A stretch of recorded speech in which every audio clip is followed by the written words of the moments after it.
Todd's not going to be around next year on the grid full time. You can't help but wonder what the heck happened. He went to Blanchard Racing Team. They got their car finished first. It looked like, hey, this could be a great year for Todd. I think it was Barry Ryan making a comment early in the year saying, hey, we didn't rush job our car, right? We're going to get it done a bit later, but we're going to get it right. Blanchard's maybe skipped a couple of steps, but Todd is a very popular driver. He's been pretty successful in supercars.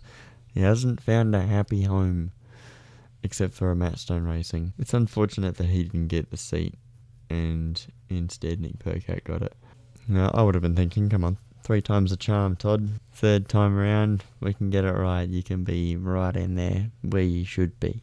Last year, 2022, at Mattstone Racing, Todd was 10th in the championship for the first half of the year. He was in there. He had a great run at Tasmania where he was like best of the rest. The first half of that year for Mattstone Racing was actually really good, and then the rest of the year was just, they were nowhere. That got him the seat at Blanchard's, and that was a bit surprising that Todd left to go to Blanchard's. What's the deal there? Did he go for money? Did he think it was going to be a competitive outfit?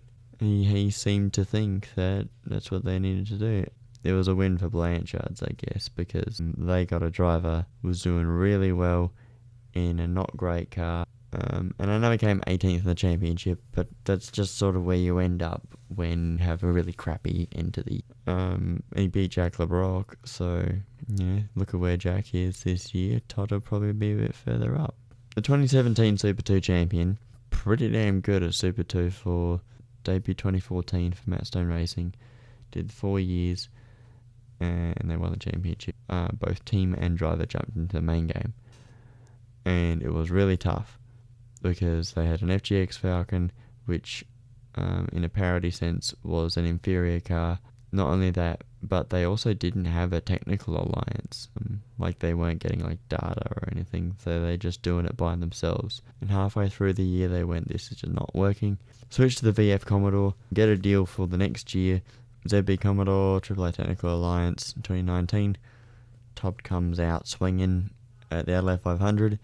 And he's in the top 10 shootout, and he comes 10th in one of the races. I think it was a Saturday. So first race of the year, you see that result and you go, oh my god, this is great.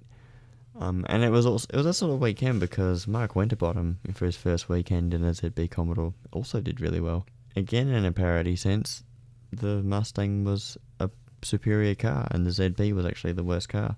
Go to a street circuit and it's pretty even. They weren't able to consistently be up there. Like Bathurst is a great example where they were just nowhere. They didn't have much pace at all, and they went to, I think, Newcastle. They got a top 10, I think, and they were in the shootout maybe. But I think it was at Darwin. I read an article saying, the team aren't doing great financially. They're not quite sure what they're going to do for 2020, so they let Todd have a look around, see what his options were. And, Brad Jones were happy to talk. Todd goes, alright, let's see what we can do. Brad Jones was thinking about it all year and decided to give Tim Slade the boot. They signed Todd, and then in 2020, he joins. Adelaide wasn't great. He wasn't fast, he wasn't really quite there. It was a decent start for what it was. I think they didn't even have that many stickers on the car. I couldn't believe it. I'm like, what the hell? You sign a driver and not know what your sponsors are going to be? He goes to Brad Jones. COVID happens. So the E-Series, he was actually pretty good in that. He beat Nick Percat in the E-Series, so that was great. And that is one of the few times I'm actually going to bother mentioning the E-Series, because I just only recently looked at my PowerPoint presentation on the E-Series. Todd did pretty well on that. The racing comes back. The tyre situation at Sydney Motorsport Park, where they've got mixed compounds, where they got soft, hard tyres. Basically, if you have a soft tyre, you either have a shot at a podium or a win if you're in a fast car, or a top 10 if you're in a slow car. And so Todd got himself a podium. Apparently he did have the speed that Nick Percat had, because Nick Percat won a race, he won the middle race in both of those weekends. Todd had the pace to get a win. Something broke the car, and so then he just stopped doing those fast lap times that he was doing. Pretty much the end of the race, he dropped way back. Just didn't have the best rest of the year, which was disappointing. And 2021 didn't help things. 2021 was the year of the Pizza Hut car Townsville top 10 shootout lap. And the sponsorship situation on Todd's car wasn't great either. It was just different ones all the time. He goes to Townsville, Pizza Hut livery. They get into the shootout, and he decides to run with slightly worn tyres. He said at the start of the lap he could feel the tyres starting to go. So he pushed as hard as he could, and he smashed out a time that put him 4th in the top 10 shootout. That was amazing. After seeing a performance like that, he's not a bad driver. It felt like Brad Jones were going to get rid of him, and it didn't matter what happened.